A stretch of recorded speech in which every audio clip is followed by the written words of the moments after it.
ബന്ധപ്പെട്ട പരിശോധിച്ച ഡോക്ടറും വനംവകുപ്പിലെ ചില ഉദ്യോഗസ്ഥരുടെയും അങ്ങേയറ്റത്തെ നിരുത്തരവാദപരമായ സമീപനം കൊണ്ട് ഈ ആളുകൾക്ക് അവർക്ക് അർഹമായ സാമ്പത്തിക ആനുകൂല്യം ലഭ്യമാവാത്തൊരവസ്ഥയുണ്ട്.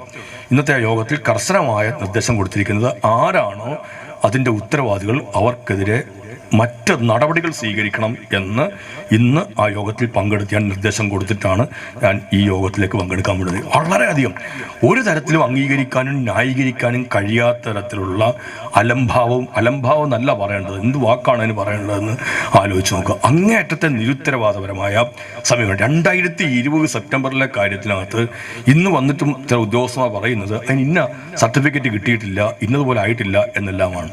ഇവരെല്ലാം ഈ നാട്ടിലെ ജനങ്ങളുടെ നികുതി പണം കൊണ്ട് ചേരുന്ന ഖജനാവിൽ നിന്ന് കൃത്യമായ എന്നവണ്ണം ശമ്പളം കൈപ്പറ്റിയിരിക്കുന്നത് ഒത്തില്ല എന്ന് വന്ന് പറയാനല്ല.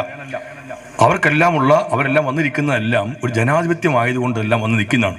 ഇവർക്കെല്ലാം വേണേൽ പറയാൻ കഴിയായിരിക്കും, ഇവിടെ ഇരിക്കുന്ന ഉദ്യോഗസ്ഥർക്ക് എല്ലാവർക്കും തോന്നലുണ്ടാവും, ഞങ്ങളെല്ലാവരും PSC പരീക്ഷ എഴുതി ജയിച്ച് വന്നു കയറി ഉദ്യോഗസ്ഥരായിരിക്കും. അത് കൃഷിയിലായിക്കോട്ടെ, പഞ്ചായത്തിൻ്റെ ആയിക്കോട്ടെ, ഏത് വകുപ്പിൻ്റെ ആയിക്കോട്ടെ, ഞങ്ങൾ PSC പരീക്ഷ എഴുതിയതുകൊണ്ട് ഞങ്ങൾ ജയിച്ചു, ഞങ്ങൾ കയറി ജോലിക്ക് കയറി, ഞങ്ങൾ എന്തോ വലിയ ആൾക്കാരാണ് ഒക്കെ. അത്രയും കാര്യമൊക്കെ വേണമെങ്കിൽ നമുക്ക് അംഗീകരിക്കാം. പക്ഷേ ഇങ്ങനൊരു PSC പരീക്ഷ ഉള്ളതും ആളിനെ എടുക്കുന്ന ഇവിടെ ജനാധിപത്യം ഉള്ളതുകൊണ്ട് മാത്രം സംഭവിച്ച കാര്യമാണ്. ഏകാധിപത്യം ഉള്ളിടത്തോ രാജഭരണം ഉള്ളിടത്തോ ഒരു PSCയും ഉണ്ടാവില്ല. ഇവിടെ ജനാധിപത്യം ഉള്ളതുകൊണ്ടാണ് പബ്ലിക് സർവീസ് കമ്മീഷൻ ഉണ്ടായത്, ജനാധിപത്യം ഉള്ളതുകൊണ്ടാണ് ഈ ടെസ്റ്റ് ഉണ്ടായത്, ജനാധിപത്യം ഉള്ളതുകൊണ്ടാണ് ഈ ഉദ്യോഗ സംവിധാനം ഇങ്ങനെ ഉണ്ടായത്. അല്ലെങ്കിൽ ആരാണോ ഭരണാധികാരി, ആ ഭരണാധികാരിക്ക് ഇഷ്ടമുള്ള ആൾക്കാരെ ഓരോ ഇടത്തേക്കും തിരഞ്ഞെടുത്ത് വെക്കുമായിരുന്നു. ഇപ്പം അങ്ങനല്ല വെക്കുന്നത്. അങ്ങനെ വെക്കാത്തതിൻ്റെ കാരണം ജനാധിപത്യം ഉള്ളതുകൊണ്ടാണ്. ഈ ജനാധിപത്യം എന്ന് പറയുന്നത് നമ്മളെല്ലാവരും കൂടി ചേരുന്ന ഒരു ജനത ഏറ്റവും പ്രമുഖമായി വരുന്ന ഒന്നാണ്. ജനാധിപത്യത്തിൽ ജനത്തിനാണ് ഏറ്റവും വലിയ പ്രാധാന്യമുള്ളത്. അപ്പോൾ ജനാധിപത്യത്തിൻ്റെ ഒരു ഭാഗം മാത്രമാണ് ഈ ഉദ്യോഗസ്ഥന്മാർ. അവരെന്തോ ഏറ്റവും വലിയ ഉന്നതന്മാരും അവരെന്താണ്ട് ചക്രവർത്തിമാരെ പോലെയും കണക്ക് കൂട്ടുന്ന ഒരാൾക്കാരെല്ലാം ഉണ്ട്.